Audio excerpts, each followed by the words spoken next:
আমার বেডে দুটো বালিশ থাকে, একটি সাধারণ বালিশ আর অন্যটি হাগিং পিলো মানে জড়িয়ে ধরার বালিশ। স্কুলের প্রথম দিনেই আমার শান্ত আর দারুণ সুন্দরী বেঞ্চমেট নিজে থেকে আমার সাথে কথা বলেছিল, রাতে ঘুমানোর সময় তুমি বালিশ জড়িয়ে ধরো না। আমার না ওর কথাটা বেশ অদ্ভুত লেগেছিল, তাই আমি কি করলাম যে ওই রাতে বালিশটাকে আরও বেশি জোরে জড়িয়ে ধরে ঘুমালাম। আর পরের দিন সকালে স্কুলের সেই সুন্দরীর মুখ পুরো লাল হয়ে গিয়েছিল এবং সে আস্তে করে বলল, জড়িয়ে ধরতে চাইলে ধরো, কিন্তু একটু হালকাভাবে কি ধরতে পারো না? আচ্ছা ছাড়ো, নতুন সেমেস্টার শুরু হয়েছিল এবং সব ছাত্ররা পাগলের মতো হোমওয়ার্ক শেষ করছিল, কারণ স্কুল খোলার একদিন আগে আমি রাত 2টা পর্যন্ত অ্যাসাইনমেন্ট শেষ করছিলাম। কোমর ভেঙে যাচ্ছিল, কাঁধও ব্যথা করছিল। ওই সময় শুধু নিজের হাগিং পিলোটাকে ধরে ঘুমাতে চেয়েছিলাম, কিন্তু কিছু একটা অদ্ভুত ছিল, কারণ আজ আমার বালিশটা এত লাল কেন লাগছিল? হয়তো আমার চোখের ভুল হবে। হ্যাঁ, নিশ্চিত রুমের লাইটের কারণে এমন হচ্ছে, কিন্তু এটার গন্ধটাও আগের চেয়ে একটু আলাদা লাগছিল। মনে হয় মা নতুন কোনো ডিটারজেন্ট ব্যবহার করেছেন। কিন্তু পরের দিন সকালে যেমনই আমার চোখ খুলল, আমার মুখ একদম লাল হয়ে গেল। আমি বিশ্বাসই করতে পারছিলাম না যে স্বপ্নের মধ্যেও আমি স্বপ্নই দেখলাম, আর সেই স্বপ্নে আমার সেই শান্ত এবং সুন্দরী বেঞ্চমেট ছিল। এমনিতেও হতে পারে শেন চিংমিং হয়তো আমার নামটাও জানে না, তাহলে আমি কেন ওর ব্যাপারে স্বপ্ন দেখব? যখন আমি ক্লাসরুমে পৌঁছালাম, আমার বেঞ্চমেট শেন চিংমিং আগে থেকেই নিজের সিটে বসেছিল। গতরাতের স্বপ্নের কথা মনে করে ওর দিকে তাকানোর মতো আমার সাহসই হচ্ছিল না। আমি যখনই নার্ভাস হই, ব্যস্ত থাকার নাটক করি, তাই সিটে বসেই বারবার ডেস্ক পরিষ্কার করতে লাগলাম। তারপর হঠাৎ সে বলল, রাতে ঘুমানোর সময় বালিশ জড়িয়ে ধরো না। ঠিক আছে, আমি সঙ্গে সঙ্গে কনফিউজড হয়ে গেলাম। তুমি কি আমার সাথে কথা বলছ? এখানে তুমি ছাড়া আর কেউ আছে? আমার মাথায় সঙ্গে সঙ্গে এই প্রশ্নটাই এলো। ও কি করে জানল যে আমি বালিশ জড়িয়ে ধরে ঘুমাই? না দাঁড়াও, আসল ব্যাপারটা তো অন্য কিছু। আমি বালিশ জড়িয়ে ধরে ঘুমাই তো তাতে ওর কি সমস্যা? আমি কেন জড়িয়ে ধরতে পারবো না? এখন কি আমার ঘুমানোর অভ্যাসও কন্ট্রোল করবে? আসলে এই মেয়েটার এত মুড সুইং কেন? কিন্তু সত্যি বলতে ওর নিজে থেকে আমার সাথে কথা বলাটাই ইতিমধ্যে অবিশ্বাস্য ছিল। রাতে সেলফ স্টাডির পর বাড়ি ফেরার সময়ও আমার মাথায় ওর কথাই ঘুরছিল। ও কি করে জানল রে যে আমি বালিশ জড়িয়ে ধরে ঘুমাই? ও কি কোথাও আমার রুমে ক্যামেরা লাগিয়ে রেখেছে? অসম্ভব ভাই, এসব একেবারেই লজিক্যাল মনে হচ্ছে না। জানি না মা কোনো নতুন ডিটারজেন্ট ব্যবহার করেছিলেন, কিন্তু সেটার সুবাস সত্যিই খুব দারুণ ছিল রে। আর অদ্ভুত বিষয় হলো, এই গন্ধটা আমার কাছে চেনা চেনা লাগছিল, যেন আমি আগে কোথাও এটা অনুভব করেছি। শুধু মনে পড়ছিল না যে কোথায় ছিল। কিন্তু শেন চিংমিং আমাকে যতটা বালিশ জড়িয়ে ধরতে বারণ করল, আমার মন ওটাকে ততটাই আরও শক্ত করে জড়িয়ে ধরতে চাইল। ওই রাতে আমি আবার শেন চিংমিংয়ের স্বপ্ন দেখলাম, আর এই রাতের স্বপ্নটা গতরাতের চেয়ে অনেক বেশি ডেঞ্জারাস ছিল। আমি তো একটা সোজা সাধারণ 18 বছরের ছেলে, তাহলে আমার এমন স্বপ্ন কিভাবে আসতে পারে? কিন্তু এটাই সত্যি ছিল। সকালে ঘুম থেকে ওঠার পরও আমার একটু আফসোস হচ্ছিল যে স্বপ্নটা শেষ কেন হয়ে গেল। যখন আমি আয়নায় নিজেকে দেখলাম, আমার গাল থেকে শুরু করে গলা পর্যন্ত সব লাল হয়ে গিয়েছিল। ওটা দেখে আমি কেবল একটাই কথা ভাবতে পারলাম, আমার মাথা সিরিয়াসলি খারাপ হয়ে যাচ্ছে। স্কুলে পৌঁছানোর পর শেন চিংমিংয়ের দিকে তাকানোর মতো আমার সাহসই হচ্ছিল না, কিন্তু আমি এটা টেরই পাইনি যে সে নিজেও আমার নজর থেকে নিজেকে বাঁচিয়ে রাখছিল। তখনই একটা মেয়ে আমাদের ডেস্কে তাস দিয়ে গেল এবং নিজের হাসি চেপে বলল, আসলে তোমাদের দুজনের মুখ এত লাল কেন? ঠিক যেন কোনো লাজুক কাপলের মতো লাগছে দুজনকে। আচ্ছা এটা বলো না আবার যে তোমরা দুজনে সিক্রেটলি ডেট করছো। তারপর থেকে আমরা দুজনে আরও বেশি অকওয়ার্ড ফিল করতে লাগলাম। কিন্তু ব্রেকের পর শেন চিংমিং আস্তে করে বলল, আমি তোমাকে বলেছিলাম না রাতে বালিশ জড়িয়ে ঘোরো না? আমি বিরক্ত হয়ে বললাম, মেয়ে তোমার কথাবার্তা সত্যিই ভীষণ অদ্ভুত। প্রথম কথা, তুমি কি করে জানিলে যে আমি বালিশ জড়িয়ে ধরে ঘুমাই? কিছুক্ষণ চুপ থাকার পর সে আস্তে করে বলল, আমি যদি বলি যে তুমি প্রতি রাতে যে বালিশটাকে জড়িয়ে ধরো, ওটা আসলে আমি? ওর কথা শুনতেই আমার মাথা ব্ল্যাঙ্ক হয়ে গেল, কারণ স্বপ্নে যে মেয়েটাকে দেখা যেত সে সত্যিই শেন চিংমিং ছিল, কিন্তু রিয়েল লাইফে তো আমি শুধু একটা নর্মাল বালিশকেই জড়িয়ে ধরছিলাম, তাই না? শেন চিংমিং আমার চোখের দিকে তাকিয়ে বলল, আমি জানি তুমি বিশ্বাস করবে না, কিন্তু আমার কাছে প্রমাণ আছে। আর পরের সেকেন্ডেই একটা চেনা সুবাস আমার কাছে এলো, আর আমি শকে আটকে গেলাম, কারণ এই গন্ধটা একেবারেই আমার বালিশের গন্ধের মতো। ভুলে গেলে নাকি? আমি আগে থেকেই জানতাম যে তুমি ঘুমানোর আগে বালিশের কাছে গিয়ে সেটার গন্ধ নাও। এবার তো প্রমাণ পেয়ে গেলে না? আমি পুরোপুরি স্তব্ধ হয়ে গেলাম। শেন চিংমিং যা যা বলছে সব কি তা সত্যি ছিল? আমি আস্তে করে জিজ্ঞেস করলাম, এটা কবে থেকে হচ্ছে? সে বলল, প্রায় গত সেমিস্টারের ছুটির পর থেকে। আমি শকড হয়ে ওর থেকে তাকাতে লাগলাম। মানে 10 দিনেরও বেশি, অর্থাৎ এতগুলো দিন ধরে সে প্রতি রাতে এসব এক্সপিরিয়েন্স করছিল। আর আমি তো অভ্যাসের দাস, প্রতি রাতে বালিশটাকে শক্ত করে জড়িয়ে ধরতাম। আমার মাথায় সঙ্গে সঙ্গে নিজের রুমের দৃশ্যগুলো ভেসে উঠতে লাগল। কখনো শার্ট ছাড়া ঘুরে বেড়ানো, কখনো বেডে উল্টোপাল্টা শুয়ে থাকা, কখনো নিজের জিনিস নাড়ানো, এসবের কথা ভেবে আমার মুখ সঙ্গে সঙ্গে লাল হয়ে গেল। সেনচেন সামান্য চোখ নিচু করে বলল, সরি, আমাকে মাফ করে দাও। প্রথম রাতেই তোমাকে জানাতে চেয়েছিলাম, কিন্তু তুমি অ্যাড করেছিলে আর তুমি অ্যাকসেপ্টই করনি। সত্যি বলতে তো আমিও বুঝতে পারি না। যেমনই রাত হয় আমার ঘুম আসে না, আর তারপর অটোম্যাটিক্যালি আমি তোমার বালিশের কাছে চলে আসি। তুমি চাইলে অন্য কোনো বালিশ ব্যবহার করে দেখতে পারো। ওই দিনের পর আমাদের রিলেশনশিপ আরও অকওয়ার্ড হয়ে গেল। আগে আমরা শুধু ক্লাসমেট ছিলাম, এখন আমাদের দুজনের মধ্যে একটা অদ্ভুত সিক্রেট ছিল, যা একটা মিসআন্ডারস্ট্যান্ডিংয়ের কানেকশন হয়ে দাঁড়িয়েছিল। ওই রাতে আমি আমার সাধারণ হাগিং পিলোটা তুললাম আর লিভিং রুমের সোফায় রেখে দিলাম। আমার পক্ষ থেকে এটাই সবচেয়ে বড় দয়া ছিল, নয়তো আমি ওটাকে আলমারিতেও বন্ধ করে রাখতে পারতাম। অন্তত সে যদি আবার টেলিপোর্ট হয়ে যায় তাহলে সোফায় তো একটু কমফোর্টেবল থাকতে পারবে। কিন্তু বালিশ জড়িয়ে না ধরে ঘুমানো অসম্ভব ছিল, কারণ ছোটবেলা থেকেই এটা আমার অভ্যাস ছিল। তাই আমি আলমারি থেকে অন্য একটা বালিশ বের করলাম আর ওটাকে জড়িয়ে ধরে শুয়ে পড়লাম। পরের দিন স্কুলে আমি জিজ্ঞেস করলাম, কাল আমি বালিশ চেঞ্জ করে দিয়েছিলাম, তবুও তুমি এসেছিলে? আমি তো ওই বালিশটাকে সোফায় রেখে শুয়েছিলাম, তুমি ঠিকঠাক ঘুমাতে পেরেছিলে? সেনচেন সরাসরি জবাব দিল, গত রাতেও আমি ওই বালিশটার কাছেই টেলিপোর্ট হয়েছিলাম। আমি 1 সেকেন্ডের জন্য ফ্রিজ হয়ে গেলাম। দাঁড়াও, মানে আমি তোমার যে বালিশই জড়িয়ে ধরব তুমি সেই বালিশের কাছেই চলে আসবে? হয়তো। সে আস্তে হাত নাড়াল। তারপর আমি অকওয়ার্ড হাসির সাথে বললাম, ঠিক আছে, আজ রাতে ট্রাই করছি বালিশ জড়িয়ে না ধরে ঘুমানোর, যদিও এটা আমার জন্য খুব কঠিন। রাতে আমি আমার বড় বেডে এপাশোপাশ করছিলাম, একদমই ঘুম আসছিল না। তখনই ফোনটা ভাইব্রেট হল। সেনচিংমিংয়ের মেসেজ এলো, যদি সত্যিই ঘুম না আসে তাহলে তুমি বালিশ জড়িয়ে ধরে ঘুমাতে পারো, শুধু খেয়াল রেখো যেন বেশি শক্ত করে জড়িয়ে ধরো না। মেসেজটা পড়তেই আমার মাথার শর্ট সার্কিট হয়ে গেল। বেশি শক্ত করে জড়িয়ে ধরো না, এটার আবার কি মানে? এটা কোন ধরনের ডায়লগবাজি ছিল? কিন্তু ঠিক আছে, এবার বুঝেছি।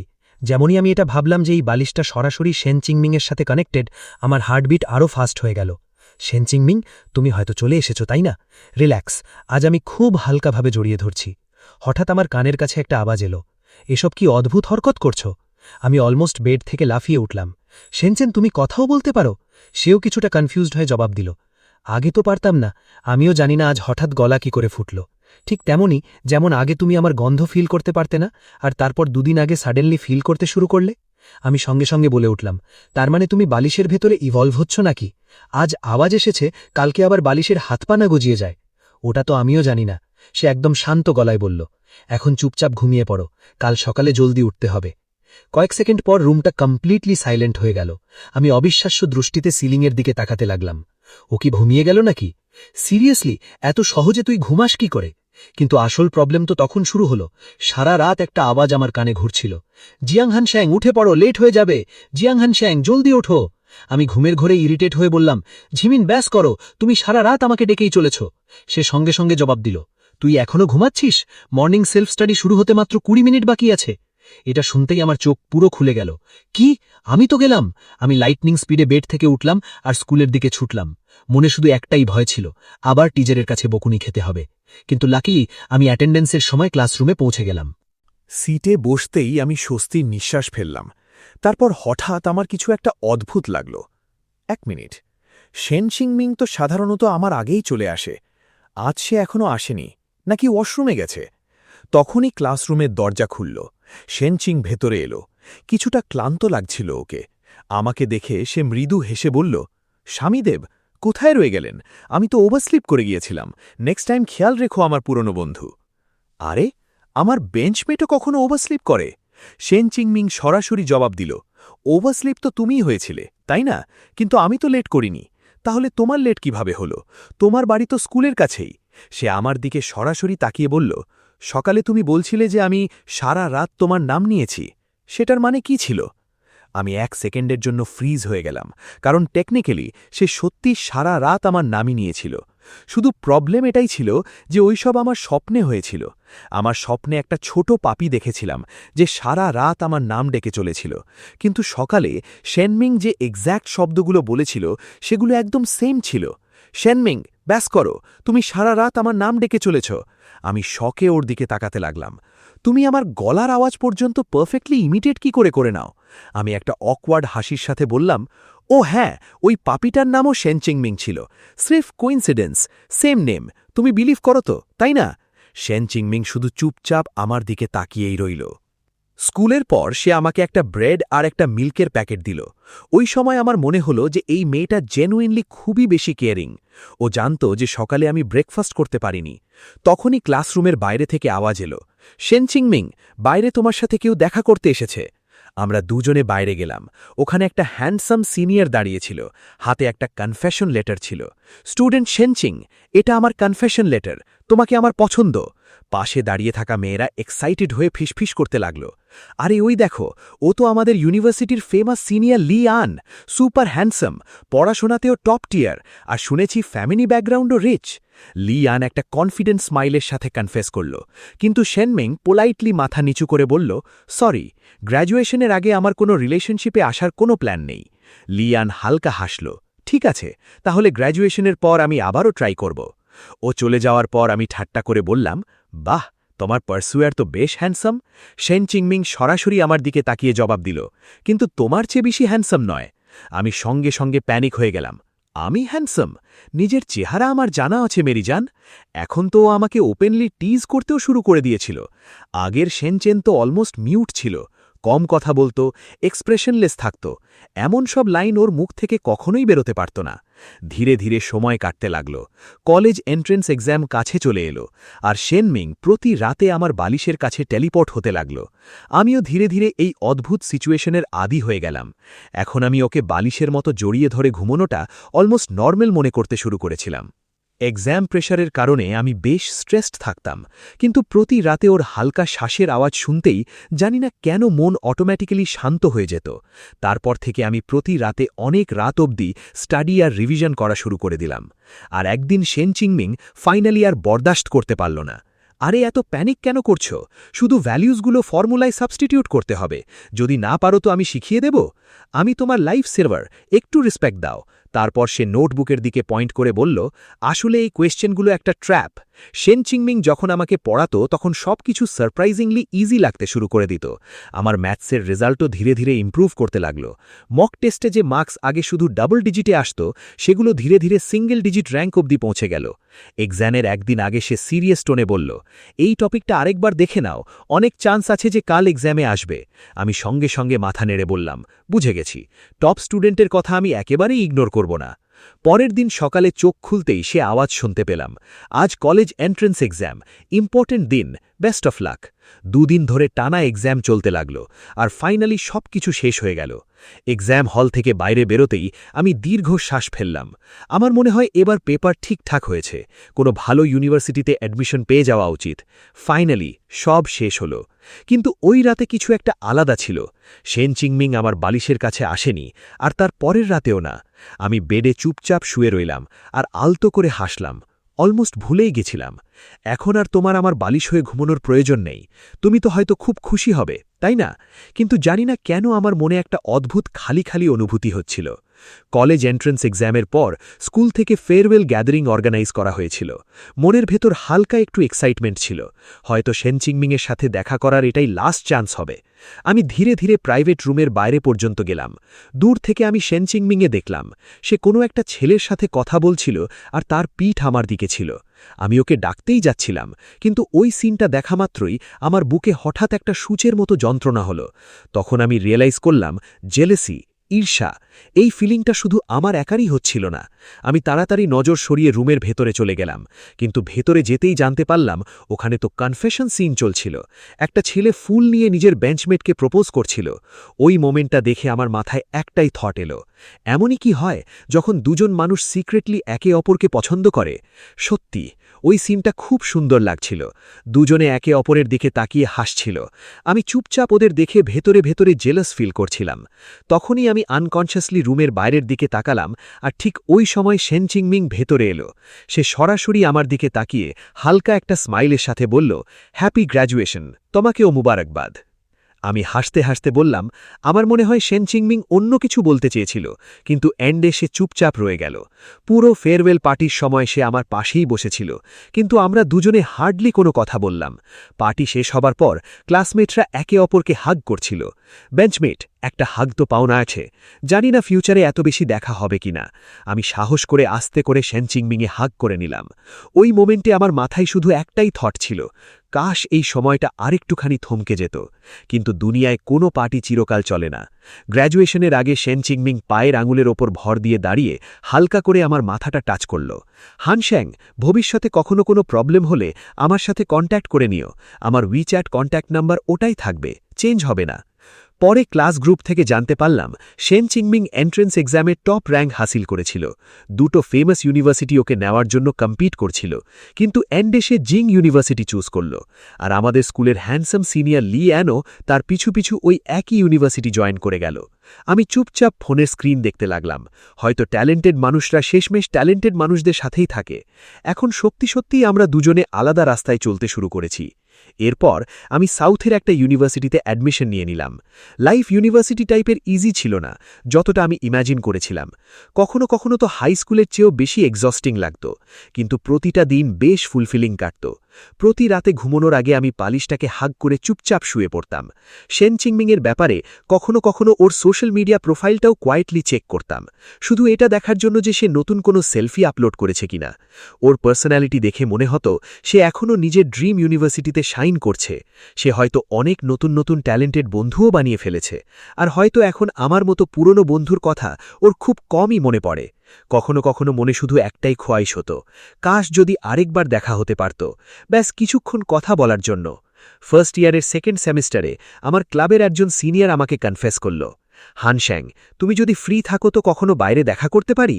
আমার মনে হয় তুমি খুব ভালো, আমি তোমাকে আরও ভালো করে জানতে চাই। আমি কয়েক সেকেন্ড চুপ হয়ে গেলাম, তারপর আস্তে করে বললাম, senior, I am really sorry, আমার মনে আগে থেকেই কেউ আছে।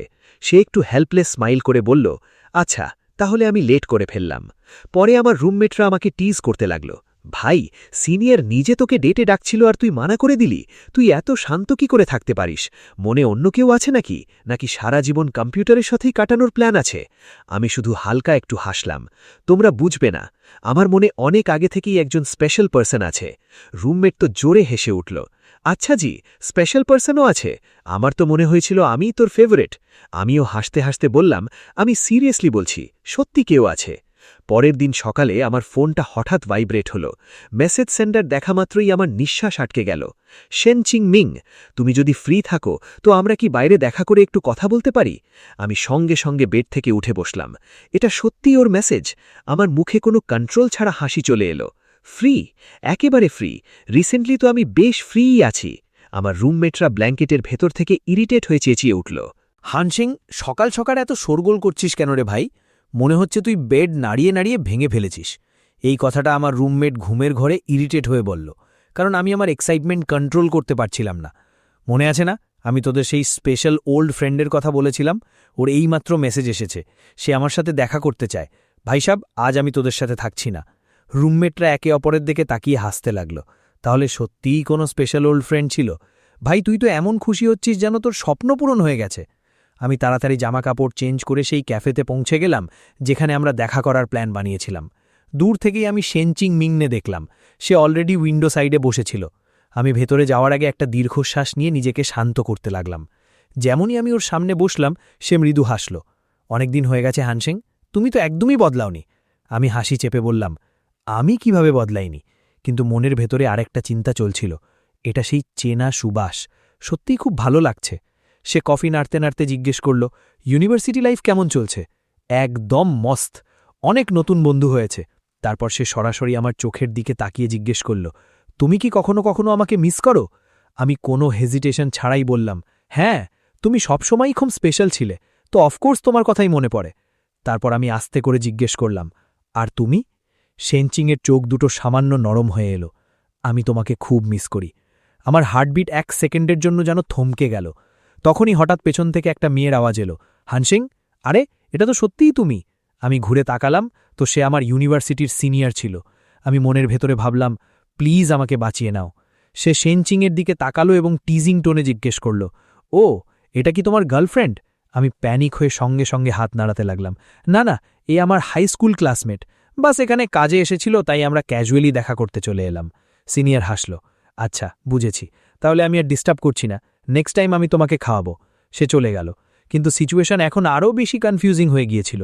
এখন তো সে এক্সপ্লেনও করতে পারছিল না। সিরিয়াসলি ক্লিয়ার করতে পারবো না। সিনিয়র চলে যাওয়ার পর শেনচিংমিং কয়েক সেকেন্ড পর্যন্ত ওই ডিরেকশনে তাকিয়ে রইল। আমি আস্তে ওর নাম নিলাম, শেনচিং। তখন গিয়ে সে রিয়ালিটিতে ফিরে এলো।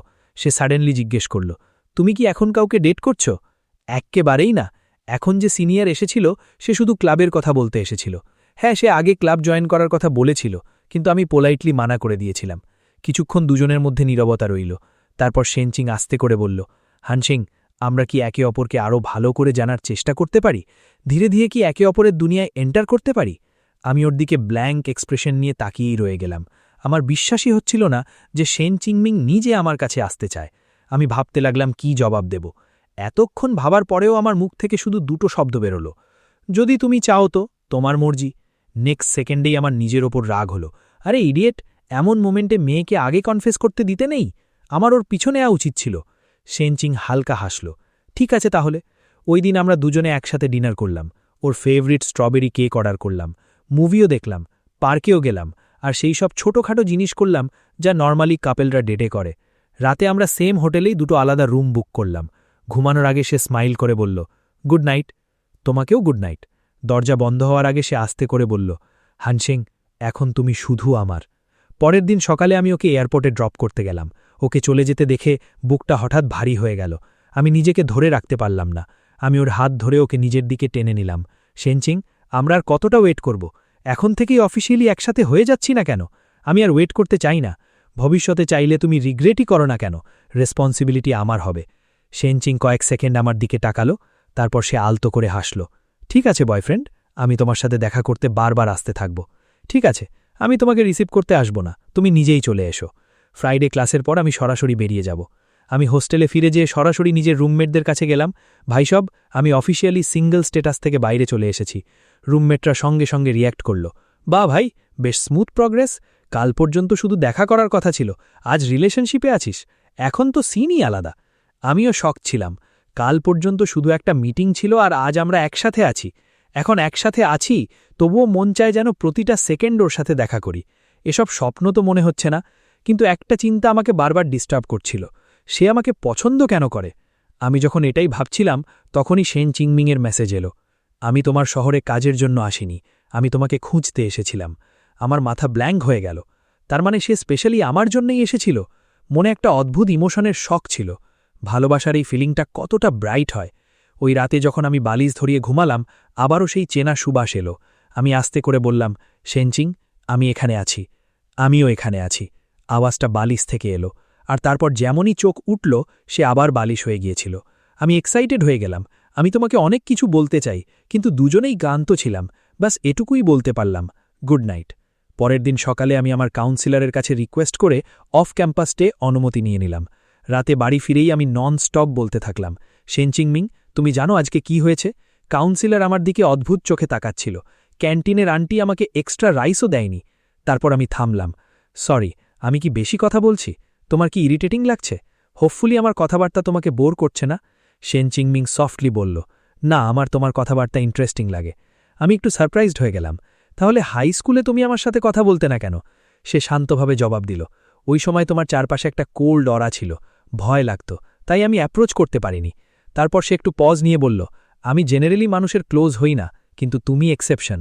আমি তোমার কথা পছন্দ, হানসিং। আমি হালকা একটু হেসে ফেললাম। আগে আমার মনে হতো ভালোবাসা দেখাটা ইন্টারেস্টিং। এখন যখন নিজে এক্সপিরিয়েন্স করছি, তখন জানতে পারছি যে এইসব কতটা রিয়েল আর ইন্টেন্স হয়। আর তারপর টাইম স্কিপ হয়। গ্র্যাজুয়েশনের পর আমরা ম্যারেজ রেজিস্ট্রি করে নিলাম। আমি আমার সোশ্যাল মিডিয়ায় একটা পোস্ট দিয়ে দিই, finally we made it. Comment আসতে থাকে। আমি তো আগে থেকেই বলছিলাম যে এই দুজনের কিছু একটা চলছে। হাই স্কুল থেকেই অবভিয়াস ছিল, ফাইনালি কনফার্ম হলো, কংগ্র্যাচুলেশনস। আমি রিপ্লাই করি, যদি সময় পাও তো অবশ্যই বিয়েতে এসো। রাতে আমি রুমে ফিরে আসি, আর মনে শুধু একটাই ফিলিং থাকে, ফাইনালি ঘর পেয়ে গেলাম। তুমি এত সুন্দর স্মেল কেন করছো? ডিটারজেন্ট বদলেছ নাকি লুকিয়ে পারফিউম লাগিয়েছ? আমি একটু কনফিউজড হয়ে গেলাম। আরে না, এই গন্ধটা তো শুধু তুমিই ফিল করতে পারো। শেনচিংমিং হালকা একটা স্মাইলের সাথে বলল, তুমি বদলে গেছো। আমি সঙ্গে সঙ্গে বলে উঠলাম, আমি বদলে গেছি কিভাবে? বেশি অ্যানয়িং হয়ে গেছি না বেশি ট্রাভেলসাম? সে সরাসরি আমার দিকে তাকিয়ে বলল, না, আরও হ্যান্ডসাম হয়ে গেছো। আমি 1 সেকেন্ডের জন্য ফ্রিজ হয়ে গেলাম। তোমার ল্যাঙ্গুয়েজ কবে থেকে এত স্মুথ হয়ে গেল? সে হালকা একটু স্মাইল করল। প্র্যাকটিস করছি মেরিজান।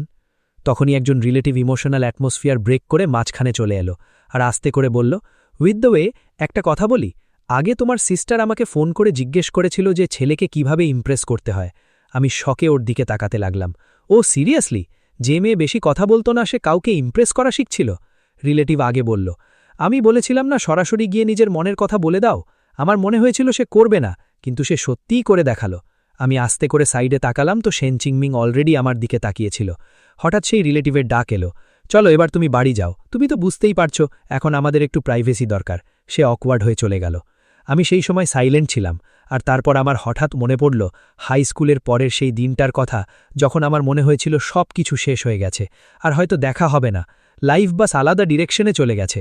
কিন্তু ওসব শুধু আমার ভাবনাই ছিল, কারণ আসলে সে কখনো দূরে যায়নি, সে সব সময় আমার দিকে আসছিল। সেনচিং আস্তে করে বলল, তুমি জানো, আমি তখনও তোমার কাছে আসতে চেয়েছিলাম যখন তোমার মনে হচ্ছিল যে সব কিছু শেষ হয়ে গেছে। আমি শুধু ওর দিকে তাকিয়েই রয়ে গেলাম, আর ফাইনালি আমি বুঝতে পারলাম এই স্টোরি গুড বাই দিয়ে স্টার্ট হয়নি, এটা তো সবসময় তোমার কাছে ফিরে আসার গল্প ছিল। আর এরই সাথে দি এন্ড। ভিডিও পছন্দ হলে ভিডিওটা লাইক করো, চ্যানেলে নতুন হলে সাবস্ক্রাইব করো, দাবিয়ে লাইক করো, লাইক কম আসছে আজকাল, আর কমেন্ট তো দাবিয়ে করো ভাই, নেক্সট এপিসোডই লিখে দাও, কিন্তু লিখে দাও। শায়রি মারতে হলে শায়রিও মারে দাও, রোস্ট করতে হলে রোস্টও করে দাও, কিন্তু করেই দাও। দেখা হচ্ছে পরের ভিডিওতে, ততক্ষণের জন্য আলবিদা, টাটা, বাই বাই, সায়োনারা, খোদা হাফিজ, শুভেচ্ছা অ্যান্ড বাই।